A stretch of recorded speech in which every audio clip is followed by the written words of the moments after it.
you think it's possible to control someone's attention? Even more than that, what about predicting human behavior? I think those are interesting ideas if you could. I mean, for me, that'd be the perfect superpower. Actually, kind of an evil way of approaching it. But for myself, in the past, I've spent the last 20 years studying human behavior from a rather unorthodox way, picking pockets. When we think of misdirection, we think of something as looking off to the side, when actually it's often the things that are right in front of us that are hardest things to see, the things that you look at every day that you're blinded to. For example, how many of you still have your cell phones on you right now? Great. Double check, make sure you still have them on you. I was doing some shopping beforehand. Now, you've looked at them probably a few times today, but I'm going to ask you a question about them. Without looking at your cell phone directly yet, can you remember the icon in the bottom right corner? Bring them out, check, and see how accurate you were. How'd you do? Show of hands, did we get it? Now that you're done looking at those, close them down, because every phone has something in common. No matter how you organize the icons, you still have a clock on the front. So without looking at your phone, what time was it? You just looked at your clock, right? It's an interesting idea. Now I'll ask you to take that a step further with a game of trust. Close your eyes. I realize I'm asking you to do that while you just heard there's a pickpocket in the room, but close your eyes. Now, you've been watching me for about 30 seconds. With your eyes closed, what am I wearing? Make your best guess. What color is my shirt? What color is my tie? Now open your eyes. By show of hands, were you right? It's interesting, isn't it? Some of us are a little bit more perceptive than others. It seems that way. But I have a different theory about that model of attention. They have fancy models of attention, Posner's trendy model of attention. For me, I like to think of it very simple, like a surveillance system. It's kind of like you have all these fancy sensories, and inside your brain is a little security guard. For me, I like to call him Frank. So Frank is sitting at a desk. He's got all sorts of cool information in front of him, high-tech equipment. He's got cameras. He's got a little phone that he can pick up, listen to the ears, all these senses, all these perceptions. But attention is what steers your perceptions, is what controls your reality. It's the gateway to the mind. If you don't attend to something, you can't be aware of it. But ironically, you can attend to something without being aware of it. That's why there's the cocktail effect. When you're in a party, you're having conversations with someone, and yet you can recognize your name, and you didn't even realize you were listening to that. Now, for my job, I have to play with techniques to exploit this, to play with your attention as a limited resource. So if I could control how you spend your attention, if I could maybe steal your attention through a distraction. Now, instead of doing it like misdirection and throwing off to the side, instead what I choose to focus on is Frank. To be able to play with the Frank inside your head, your little security guard, and get you, instead of focusing on your external senses, just to go internal for a second. So if I ask you to access a memory, like, what is that? What just happened? Do you have a wallet? Do you have an American Express in your wallet? And when I do that, your Frank turns around. He accesses the file. He has to rewind the tape. And what's interesting is he can't rewind the tape at the same time that he's trying to process new data. Now, I mean, this sounds like a good theory, but I could talk for a long time and tell you lots of things, and they may be true, a portion of them.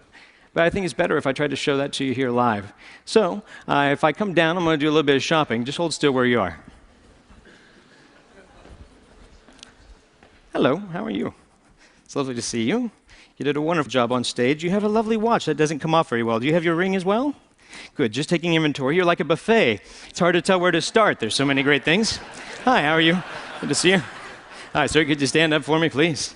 Just right where you are. Oh, you're married. You follow the directions well. That's nice to meet you, sir. You don't have a whole lot inside your pockets. Anything down by the pocket over here? Hopefully so. Have a seat. There you go. You're doing well.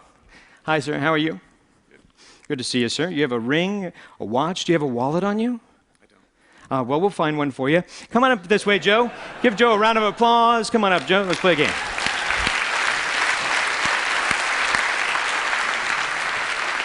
Pardon me.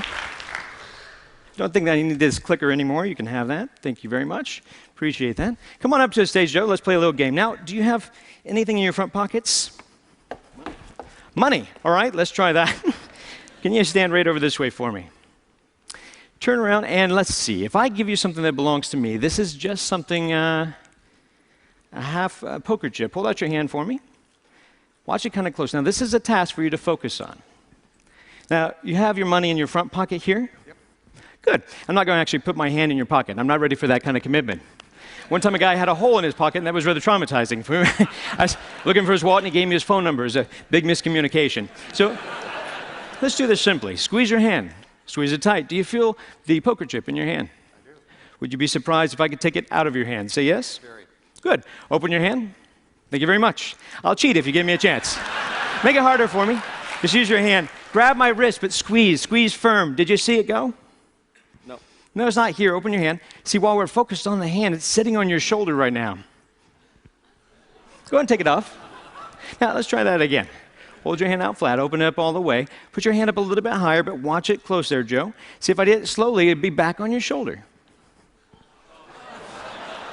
Joe, we're going to keep doing this till you catch it. You're going to get it eventually. I have faith in you. Squeeze firm. Squeeze. You're human. You're not slow. It's back on your shoulder. You were focused on your hand. That's why you were distracted. While you were watching this, I couldn't quite get your watch off. It was difficult. Yet you had something inside your front pocket. Do you remember what it was? Money. Check your pocket. See if it's still there. Is it still there? Oh, that's where it was. Go ahead and put it away. We're just shopping. This trick's more about the timing, really. I'm going to try to push it inside your hand. Put your other hand on top for me, would you? It's amazingly obvious now, isn't it? It looks a lot like the watch I was wearing, doesn't it? That's pretty good. That's pretty good. Oh, thanks. But it's only a start. Let's try it again a little bit differently. Hold your hands together. Put your other hand on top. Now, if you're watching this little token, this obviously has become a little target. It's like a red herring. If we watch this kind of close, it looks like it goes away. It's not back on your shoulder. It falls out of the air, lands right back in the hand. Did you see it go? It's funny. Got a little guy, he's union. He works up there all day. If I did it slowly, if it goes straight away, it lands down by your pocket. I believe, is it in this pocket, sir? No, don't reach in your pocket. That's a different show. Sorry, that's rather strange. They have shots for that. Here, can I show him what that is? That's rather bizarre. Is this yours, sir? Yes. I have no idea how that works. We'll just send that over there. That's great. I need help with this one. Step over this way for me. Now, don't run away. You had something down by your pants pocket. I was checking mine. I couldn't find everything. But I noticed you had something here. Feel the outside of your pocket for a moment. Down here, I noticed this. Is this something of yours, sir? Is this? I had no idea. That's a shrimp. Yeah, saving it for later. You've entertained all these people in a wonderful way. Better than you know. So we'd love to give you this lovely watch as a gift. Hopefully it matches his taste. But also we have a couple of other things. A little bit of cash. And then we have a few other things. These all belong to you, along with a big round of applause from all your friends. Joe, thank you very much.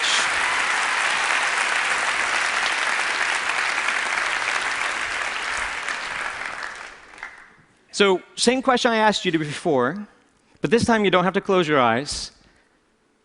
What am I wearing?